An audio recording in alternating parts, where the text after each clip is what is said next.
And hello to you, and welcome to the Richard Nichols Podcast, the personal development podcast series that's here to help inspire, educate, and motivate you to be the best you can be. I'm psychotherapist Richard Nichols, and this is episode 217. It's titled Forgive and Forget. And if you're ready, we'll start the show. Hi folks, hope you're well. How was your month? There's a lot of anger about at the minute, isn't there? And some might say rightly so. The cost of living is going through the roof, interest rates are up, and tempers are frayed. I use Twitter a fair bit and do try to dilute the negatives down with some positives, but it's going to take more than one guy with an annoyingly cheerful voice to do that, because once your brain is primed for anger, it's really easy to find other things to be angry about. Things that would normally only be a 3 out of 10 are pushing people to their limits, aren't they? Because they're already upset. And I get it. People are hurt and feel that they need to hit out. But just because someone throws a ball at you, it doesn't mean we have to catch it. And if out of instinct we do, we can just put it down and walk away. There's a popular phrase you see bandied around on social media that holding on to anger is like drinking poison and expecting the other person to die. It's a phrase that came out of Alcoholics Anonymous meetings, although bizarrely, if you see it on some Instagram post, more than likely it's been attributed to Buddha. I think whenever phrases like this strike a chord with people that we don't actually know the name of the person who started it off, people just stick Buddha on the end of it to give it some weight. And of course, if you see something enough times, it becomes true. It's not as succinct, but I prefer the analogy of picking up and throwing dog crap at someone on the other side of the road. It's not even going to hit them, and all you'll get is smelly hands. So what do we do? If we've got filthy hands from picking up dog crap every day, I guess we've got to wash our hands of it, haven't we? We have to let go of it and never pick it up again. And to do that, we need to accept that looking around for more dog crap to pick up probably isn't a good idea.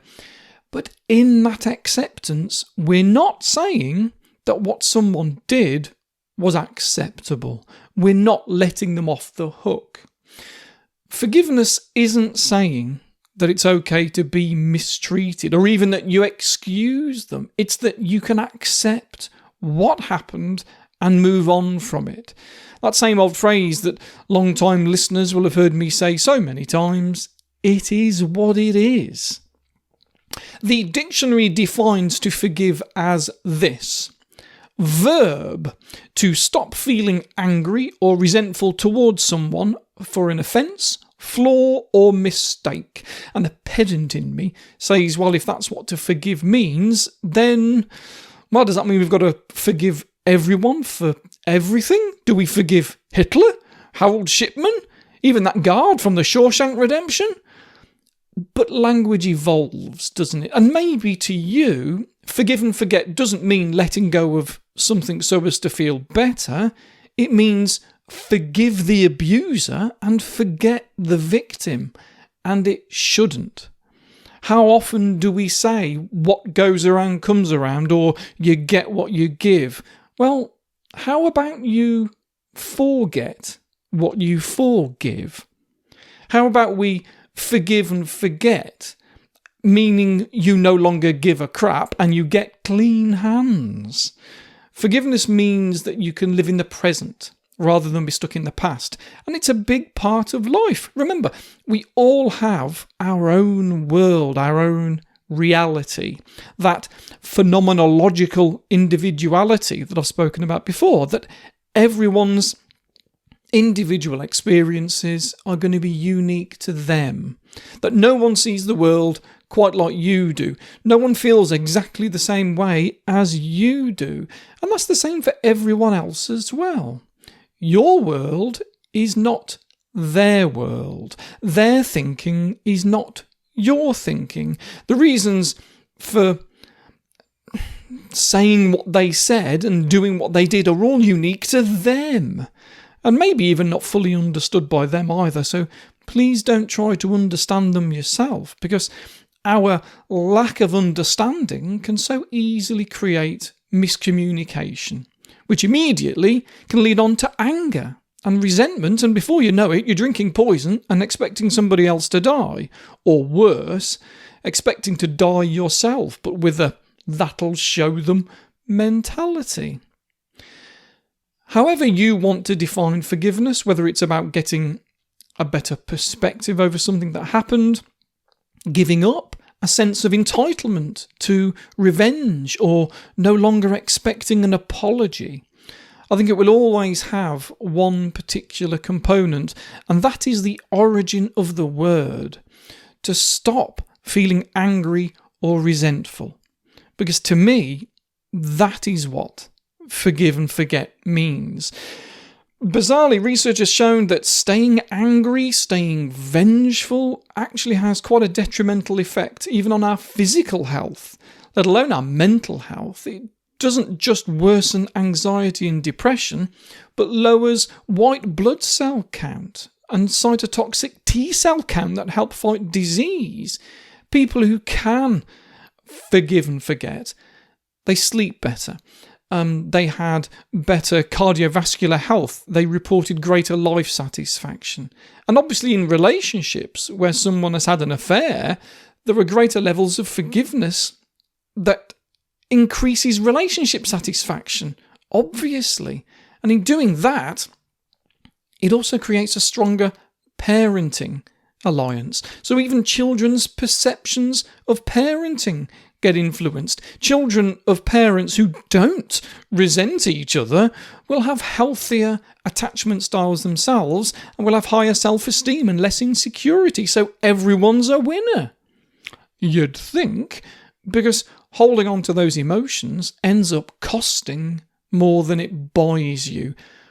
But, and it's a big but, it does mean that the one doing the forgiving has to let go of a daydream. And that's not nice. They've got to let go of any fantasy that the past can be changed, some magic wish that whatever happened was actually different. And no one's going to say that's easy. And the only way to do that is to actually want to. It's not going to happen by itself. You actually have to want to feel differently. And there might be a part of us that wants to hold on to our pain. If that's you, what I would say is this. Acknowledge that. Acknowledge that you want to feel the pain because you're human and you've been hurt. But instead, tell yourself that you are still entitled to feel hurt, still entitled to feel betrayed or bitter, but you're not letting go of your entitlement to feel it.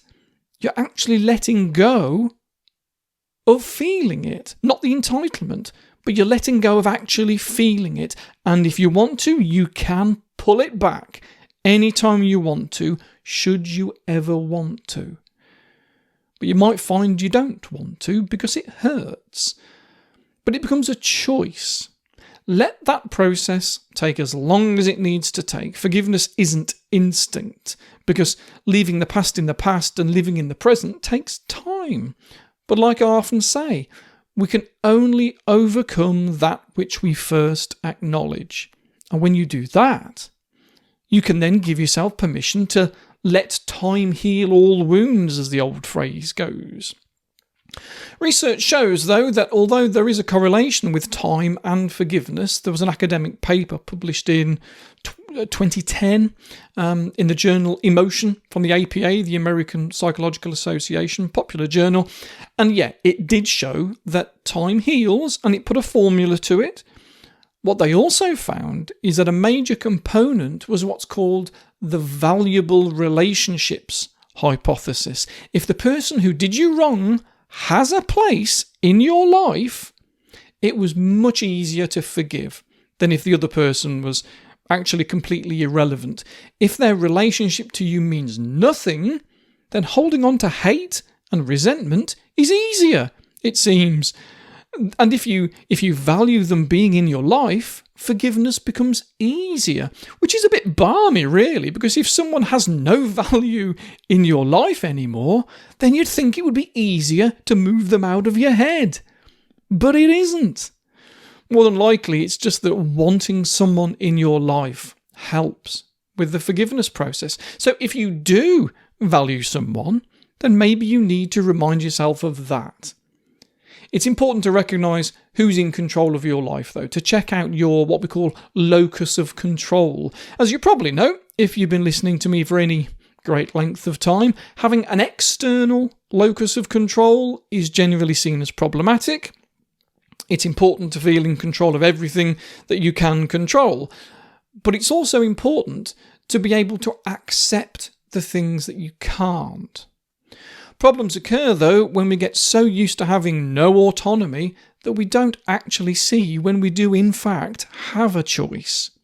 When studying depression, researchers will use mice to look at their brain chemistry, and sadly to do that they have to make the mice depressed to see what happens in the brain.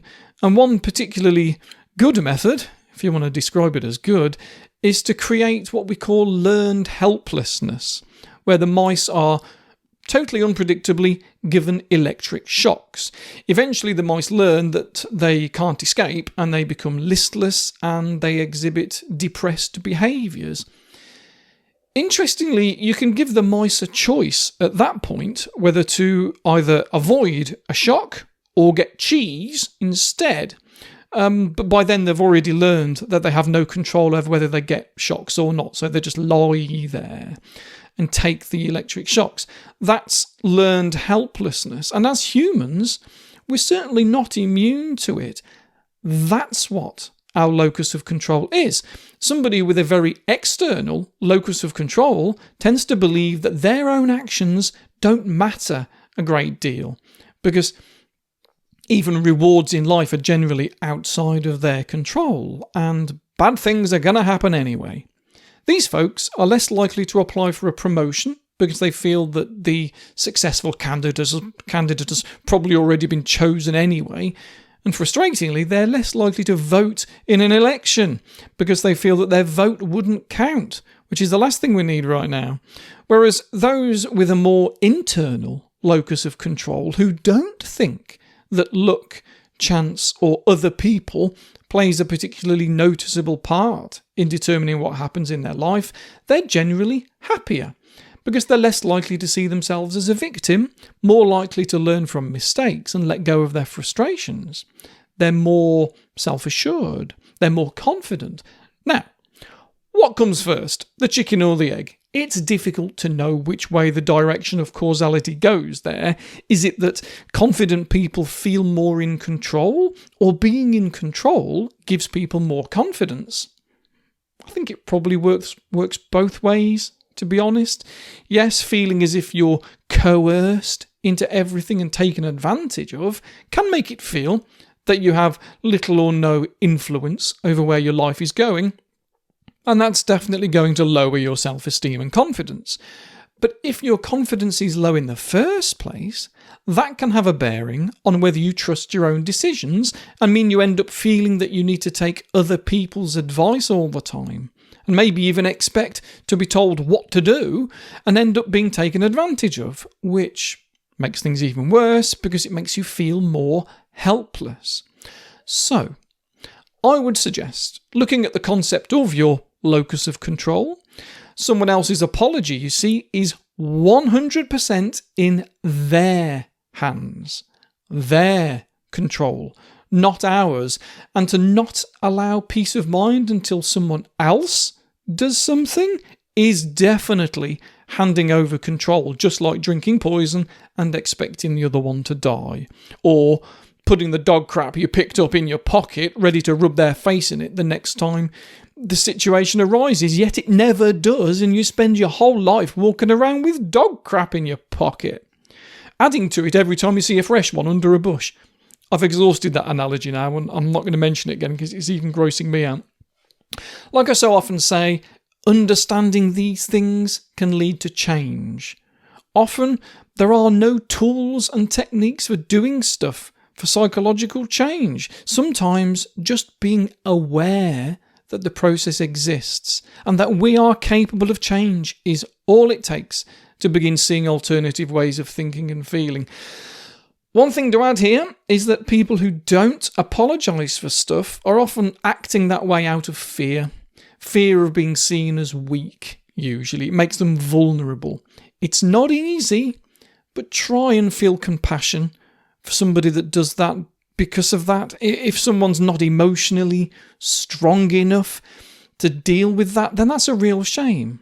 If a client said to me that they'd hurt someone, but they just want to bury their head in the sand about it because it's too painful to address, I wouldn't give them homework of apologising.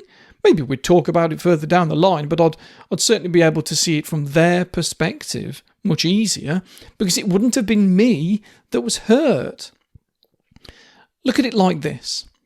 The process of forgiveness isn't for them, it's for you.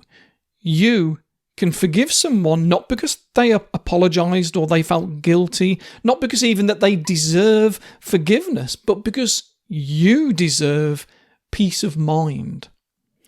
Anyway, time's up for today. As always, if you want more content, come and support me on Patreon, where there's more to listen to every Monday morning.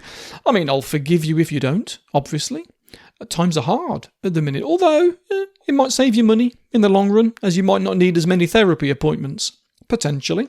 This month, I'm talking about introversion, extroversion, toxic positivity, and stress, I think. Don't hold me to it, it's just a to-do list, and I do often go off on tangents, but come and join me on Patreon if you like. Either way, you'll find some short 5-minute videos every Friday on my YouTube channel as a free alternative if needs be. Have a super September, you beautiful people. I'm going to take myself away. You do the same. Take care.